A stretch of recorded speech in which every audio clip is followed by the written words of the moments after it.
Welcome to Tamil சமூகம் TNPSC. So நம்ம வந்துட்டு group one mains 2019 question paper தான் பார்த்துட்ருக்கோம். போன வீடியோவில் ஃபஸ்ட்டு கொஸ்டின் பார்த்தோம். இப்போ வந்து செகண்ட் கொஸ்டின். இதை வந்து பாருங்கள். Who was popularly known as Madurai Gandhi? Enumerate is achievements. Who was popularly known as Madurai Gandhi?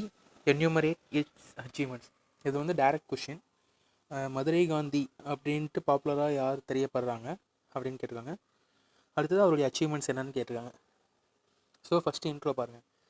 Intro வந்து நம்ம யார் காந்தின்ட்டு மதுரை காந்தின்ட்டு யார் பாப்புலராக அழைக்கப்படுறாங்க அப்படிங்கிறத சொன்னாவே அது இன்ட்ரோ தான். So NMR Subbaraman was popularly known as Madurai Gandhi.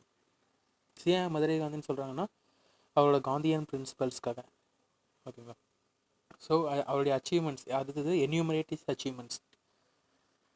ஓகேங்களா. ஸோ அச்சீவ்மெண்ட்ஸ்னு பார்த்தீங்கன்னா ஃபஸ்ட்டு அவர் வந்து மதுரை மேயராக ஒர்க் பண்ணியிருப்பார்.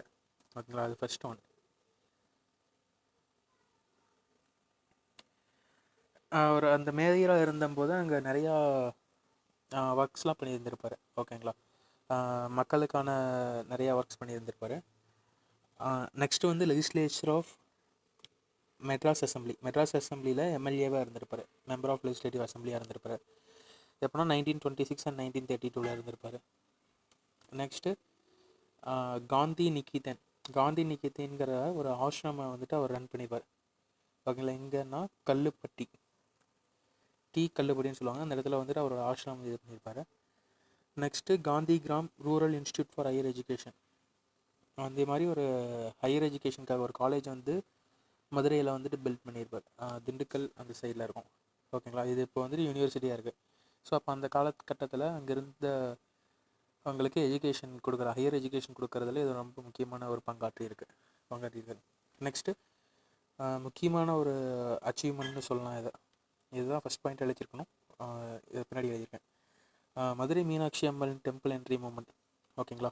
அதில் வந்துட்டு இவர் பங்கேற்று அதுக்காக ஒரு ஆக்டும் பாஸ் பண்ணி 1937 ராஜாஜி கவர்மெண்ட்டில் ஒரு ஆக்ட் பாஸ் பண்ணி அந்த ஆக்ட் மூலமாக டெம்பிள் என்ட்ரியும் கொடுத்துருப்பாங்க. நம்ம எல்லாத்துக்குமே தெரிஞ்சது தான்.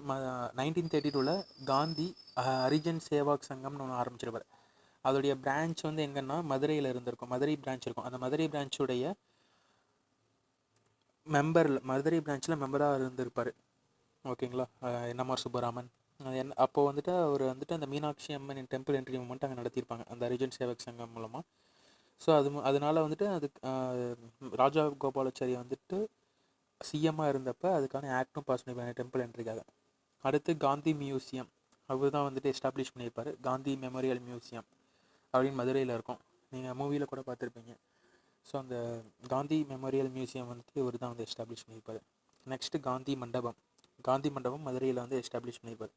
ஸோ இதெல்லாம் வந்து அவரோட அச்சீவ்மெண்ட்ஸ். ஸோ கன்க்ளூட் பண்ணுறது எப்படின்னா, as a follower of Gandhi, இது காந்தியோடைய சிஷ்யன்னு சொல்லலாம். அவரை காந்தியோடைய சீடர், ஒன் ஆஃப் த சீடர் அப்படின்னு கூட சொல்லலாம் அந்த மதுரை காந்தியை. ஸோ அவர் வந்து ஒரு சீடராக இருந்து அவரோட லைஃப் ஃபுல்லாமே அந்த காந்தியன் பிரின்சிபல்ஸ் மூலமாகவே காந்தியன் பிரின்சிபல்ஸை ஃபாலோ பண்ணியே வாழ்ந்தார். ஸோ அப்படின்னு சொல்லி கன்க்ளூட் பண்ணுறேன். ஓகேங்களா. ஸோ இது உங்களுக்கு ஹெல்ப்ஃபுல்லாக இருக்கும்னு நினைக்கிறேன்.